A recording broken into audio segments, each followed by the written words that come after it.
Road to Success is brought to you by Equity Bank. Equity Bank, you are listening, caring partner. You're watching Road to Success, the key to your next level in business.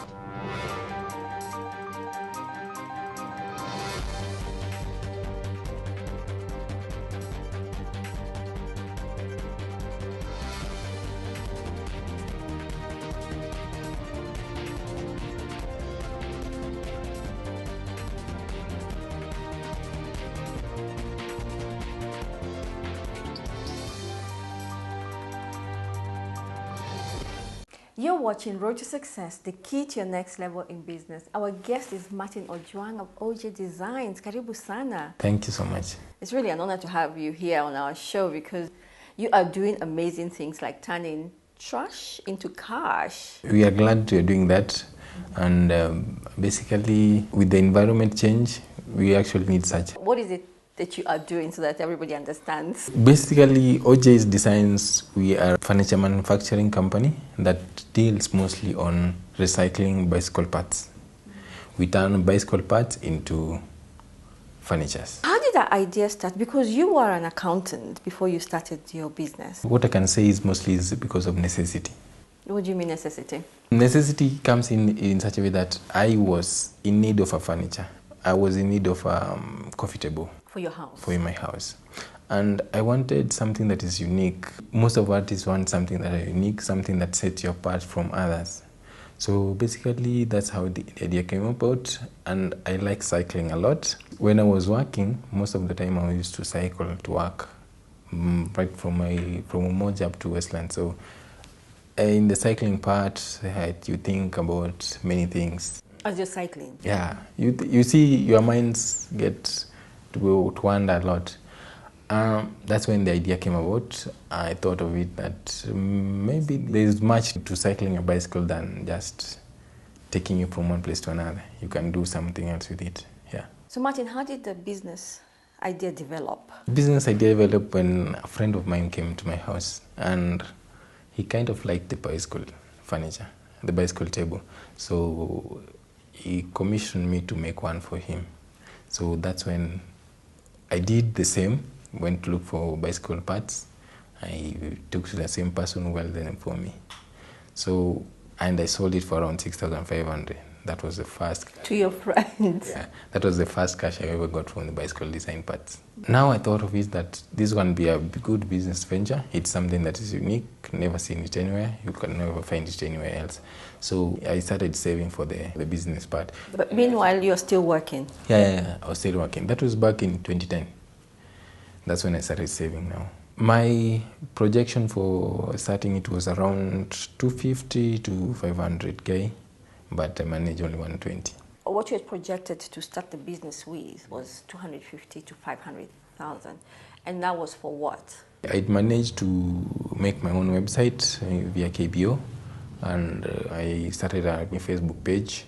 So that was, I was going to do my marketing using it. Okay, what kind of machines do you require for such a business? Such a business, I require one crucial one is the welding machine. We have to have kiting, you have to have a grinder, you have to have a drill, you have to have a spraying gun, a compressor machine for spraying. There is electroplating machine that is to make them look chromish after welding. Yeah. Where do you get your bicycle parts from? Basically, most of people, when they are tired without the bicycles, they throw them away. You can get them from those who are selling scrap metals. Once you started the business, who did you start targeting to buy your products? We first targeted homes. There you can sell single pieces, but still get you somewhere. What was the process of targeting? It was quite a hectic process. What we did is this. We made samples, finished them, then we started working with them. So like, we could make like 4 samples. That is maybe a chair, a coffee table, and a stool. And you work with them. Physically with them from door to door? We usually go to shopping centers. We did mostly in Buruburu, Service Center. Usually, but it was something that you walk with them from Umoja to Westlands, so that You get so many stops, people get your contacts. So from that, it bore some fruit, yeah. What was the inspiration? My inspiration is the love for it because it was something that I really wanted to succeed.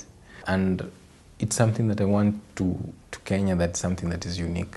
So being it's my baby, so you want to bring the best of your child. What has the response been like? The response has been good, but it has not yet come to what I had projected. But I can say it's so far so good. What had you projected? I projected that by now we should be targeted some big restaurants, pubs and hotels that are starting, but that acceptance is still low. I think with time it's going to be good. But besides that, you also do other products to supplement your income. We decided, since the acceptance was low and the sales was not that as much projected, we wanted to increase our income.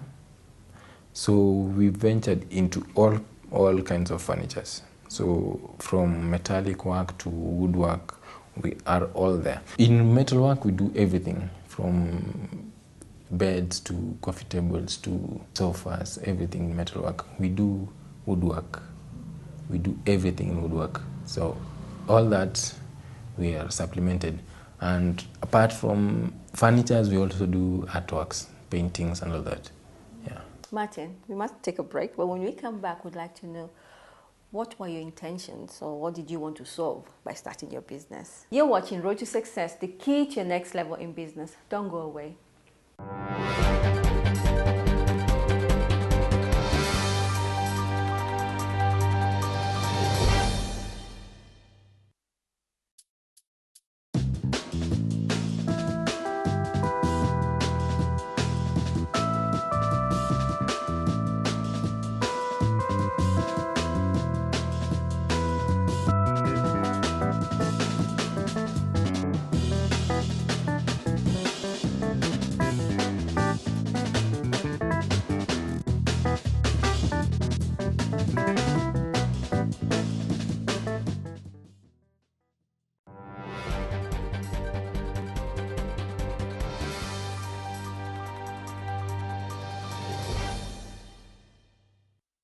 You're watching Road to Success, the key to your next level in business. Our guest is Martin Ojay of Ojay Designs.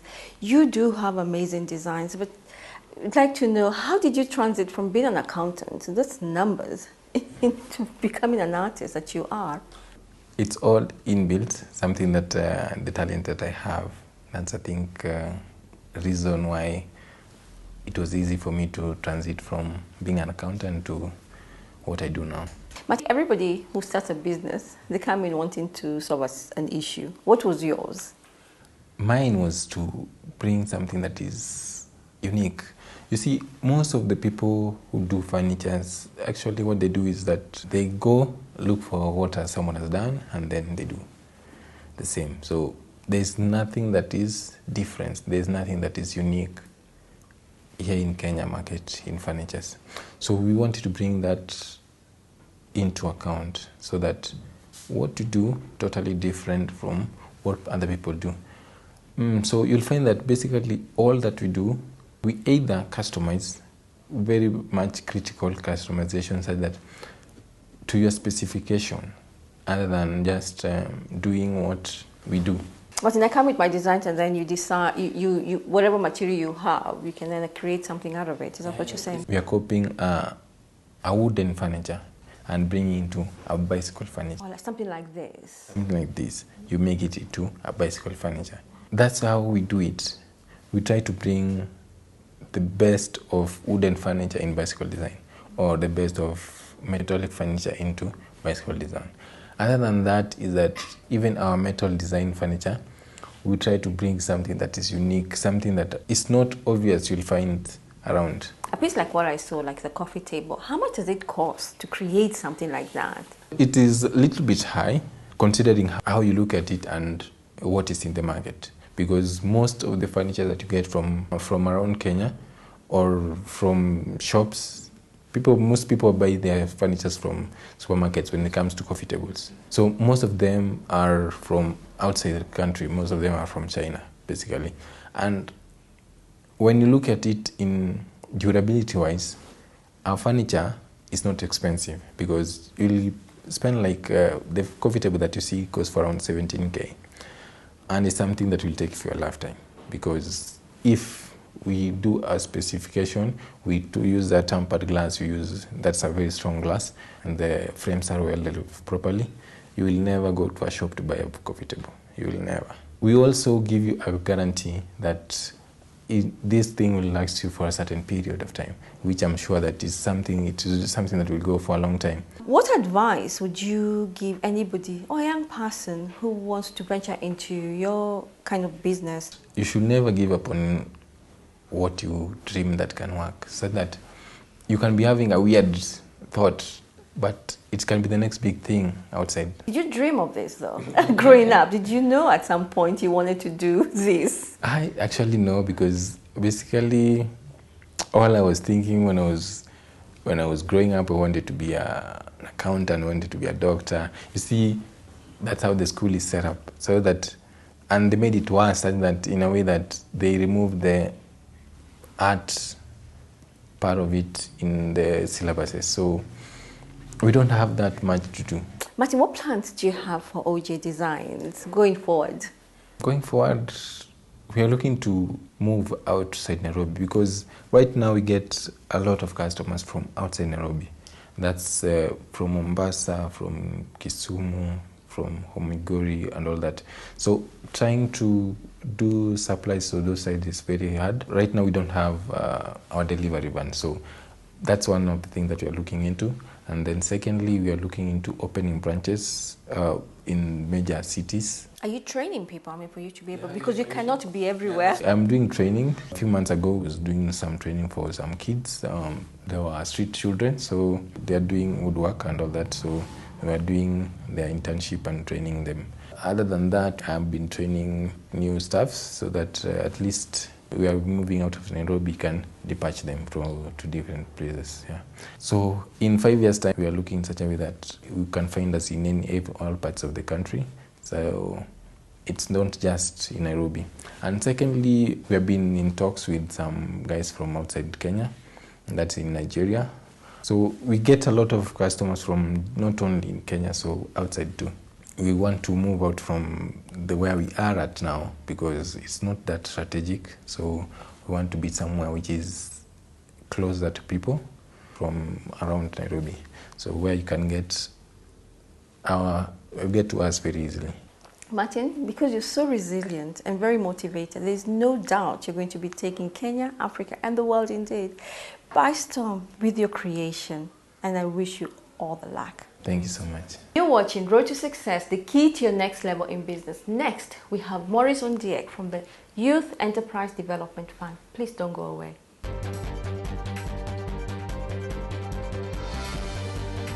The direction we are taking is to try and reach out to as many young people as possible.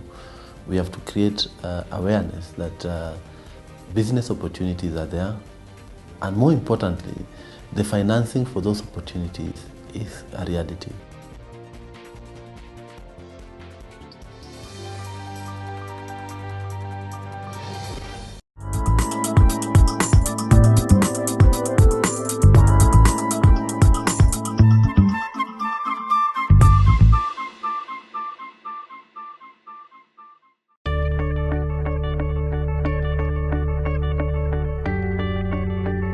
Those in favor? Equity Group shareholders have given the nod to planned regional and continental expansion by the bank. The shareholders were attending the company annual general meeting held at KICC in Nairobi. The bank has come of age. It has enormous capability, both in systems, in human resources, and we have accumulated knowledge and experience that we can make good use of and grow and put the company to the next level, so that it ceases just to be a Kenyan, East African bank, to become a regional company over the next 10 years. Equity Group Holdings CEO Dr. James Mwangi said that the bank has positioned itself to pull off the expansion which foresees Equity's presence in the larger East Africa, West Africa and parts of Southern Africa. While Kenya has a population of 43 million, Ethiopia has a population of about 90 million people. So you see, in one single country, you'd almost have the same opportunity we have of banking Kenya and Tanzania put together. South Sudan, Uganda, Rwanda, and Tanzania border Congo. And so it will be just an extension. We have looked at high impact. Where would we have the highest impact? And that is why Nigeria, DRC, and Ethiopia are prioritized, because between the three countries, you'd be able to reach 400 million people in just three countries. The projected Pan-African Thrust is part of Equity 3.0 strategy's long-term plan and will cover to include Burundi, Ethiopia, DRC, Nigeria, Zambia, Malawi, and Mozambique. Those in favor, please raise your hands. The shareholders also ratified a dividend payout of 1 shilling and 80 cents per ordinary share held, up from 1 shilling and 50 cents paid out in 2014. The directors have recommended this dividend to be paid for every ordinary share. The investment is growing and there are good strategies to even grow it further. During the meeting, Dr. James Mwangi reiterated the bank's unwavering commitment to support entrepreneurs in the SME tier to allow them tap into business opportunities.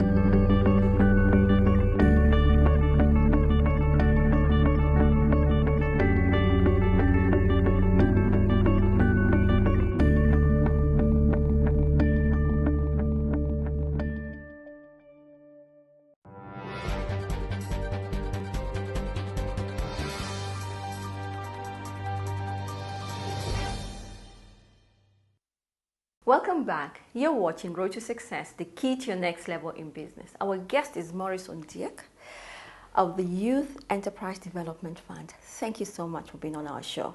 Thank you. You've been with the Youth Fund for the last 4 years. Yes. And what difference do you think it has made for the youth in this country? For the last 4 years, I'd say I've seen the lives of young men transform. In the past, young people used to be known for those small enterprises, but that is now changing because we have seen young people now owning companies, and thanks to the money that we give them, some of them are able to do construction tenders worth millions or hundreds of millions. To me, that is a transformation that I would say is something that is good for the society now that the young people are taking charge of the economic destiny of this country. There's a lot of talk about young people lacking jobs. What direction are you taking as a youth fund to gear them from seeking jobs into enterprise? The direction we are taking is to try and reach out to as many young people as possible. We have to create awareness that business opportunities are there, and more importantly, the financing for those opportunities is a reality. Youth Enterprise Fund plays the role of offering that financial capital at affordable rates. And in fact, for the startups, we charge no interest. And therefore, for the young people who would wish to venture into enterprises, we are offering them the opportunity to set up enterprises.